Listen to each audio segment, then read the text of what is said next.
Hello everyone, so I am back with a very different video today. तो आज हम आए हैं एमपी के रायसेन डिस्ट्रिक्ट में बंछोड़ डैम पर टू विज़िट केज कल्चर जिसमें पाली जाती हैं फ़िश। जी हाँ, यहाँ एक फार्मर ने अपने केज कल्चर एस्टेब्लिश किया हुआ है जिसको आज हम देखेंगे और जानेंगे कि आखिरकार ये बनता कैसे है और इसमें फ़िश कल्चर कैसे होता है और इससे प्रॉफिट कितना निकलता है। एंड इफ़ किसी को फ़िश कल्चर करना हो तो वो केज कल्चर कैसे बना सकता है। तो हमारे साथ थे PhD in aquaculture Rajiv Singh Kaurav ji, जिनसे हमने थोड़ी टेक्निकल नॉलेज ली अबाउट केज कल्चर। बट हवा तेज़ होने की वजह से ऑडियो क्लियर नहीं आ रही थी, बट इट्स ओके, मैं हूँ ना, I will translate for you. So cage culture एक पिंजरानुमा संरचना होती है जिसमें मछली का पालन किया जाता है। इसमें 6 साइड्स होती है जिसकी 5 साइड बंद होती है और केज उस जगह लगाया जाता है जहाँ पानी की गहराई 40 फीट से ज़्यादा होती है और पानी का बहाव कम होता है। और ताकि ये केज इधर उधर मूव ना करे, इसलिए सिंकर्स और फ्लोटर्स की मदद से इसको फिक्स करके रखा जाता है। इस केज में जिसमें हम अभी आए हैं, इसमें टोटल 18 केज बने हैं जिसमें मछली, जो इस मछली का पालन होता है उसका नाम है पेंगेनसिस।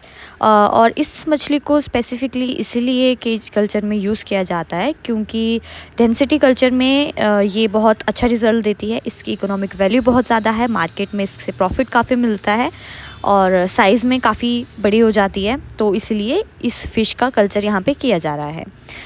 और इसको तब यहाँ पर पानी में डाला जाता है जब ये बहुत छोटी यानी कि फिंगरलिन साइज़ की होती है। उस टाइम पे इसका वेट 2 से 5 मिलीग्राम का होता है और जो इसको दी जाने वाली फीड है उसका साइज़ होता है 2 से 4 मिलीमीटर, जिसमें होता है प्रोटीन, फैट और मॉइस्चर।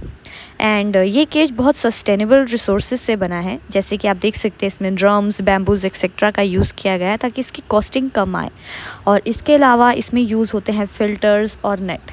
इसमें 3 टाइप के नेट का यूज़ होता है। जो सबसे ऊपर नेट लगा हुआ है यह है बर्ड नेट। ये इसलिए लगाया जाता है ताकि मछलियों को पक्षी ना खा पाए। एक इनर नेट लगा होता है, ये इसलिए लगा है ताकि जो मछलियाँ हैं वो इस केज से बाहर ना जाएं।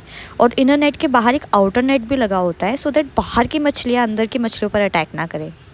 एंड अगर किसी को अपना केज कल्चर एस्टेब्लिश करना है तो उसके लिए सबसे ज़्यादा इम्पॉर्टेंट है कि उसको उस पानी की फ़िज़िकल और केमिकल प्रॉपर्टीज़ को चेक करना होगा, जैसे कि पानी का टेम्परेचर, उसका कलर, उसकी ट्रांसपेरेंसी, उसकी अल्कैनिटी, उसकी सैलिनिटी, उसका पीएच, उसमें कितना डिज़ोल्व्ड ऑक्सीजन है, उस वाटर की हार्डनेस कितनी है, एक्सेट्रा एक्सेट्रा।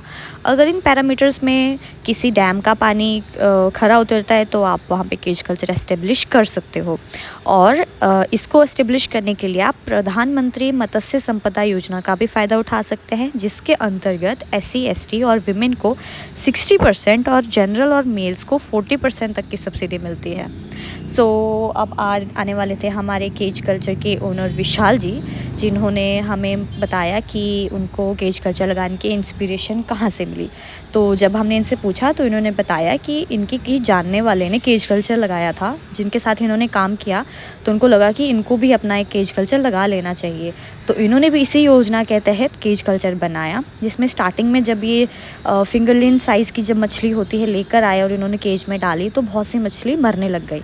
तो उन्होंने डॉक्टर की सहायता से कुछ मछलियाँ जो रह गई थी उन्हें बचाया, उनको मेडिसिन दी और इनका ये कभी डिमोटिवेट नहीं हुए और अभी इतने ज़्यादा एक्सपर्ट हो चुके हैं कि 80% प्रॉब्लम का तो ये खुद ही सॉल्यूशन निकाल लेते हैं।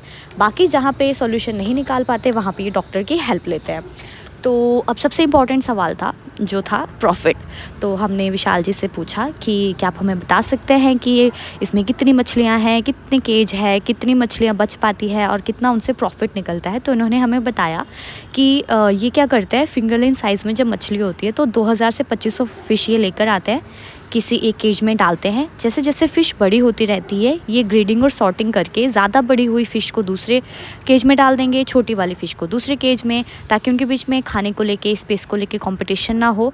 तो ऐसे करके 2000 से 2500 फ़िश जो एक केज में उन्होंने डाली थी, धीरे धीरे करके बाकी केज में डालने लगते हैं जैसे जैसे वो बड़ी होती रहती है। फिर उसके बाद रही प्रॉफिट के बाद, तो इन्होंने हमें बताया कि 2500 फ़िश जैसे अभी इनके पास है, तो जैसे ही ये 800 ग्राम से 1 किलो तक की हो जाती है तो 100 से 115 रुपए किलो के हिसाब से इसे बेचते हैं और पर फ़िश इनको 40 रुपए तो बच ही जाता है। और ताकि इनके यहाँ पर चोरी ना हो, तो इसलिए इन्होंने यहाँ पे एक परमानेंट स्टाफ रखा है, सेंसर कैमरास लगा रखे हैं, अपनी नाव रखी है। तो आपको भी ऐसा कुछ करना है तो अपने आसपास के फ़िश डिपार्टमेंट में जाइए, योजनाओं का पता करिए और इसका लाभ उठाइए। तो मिलते हैं नेक्स्ट वीडियो में। Thank you.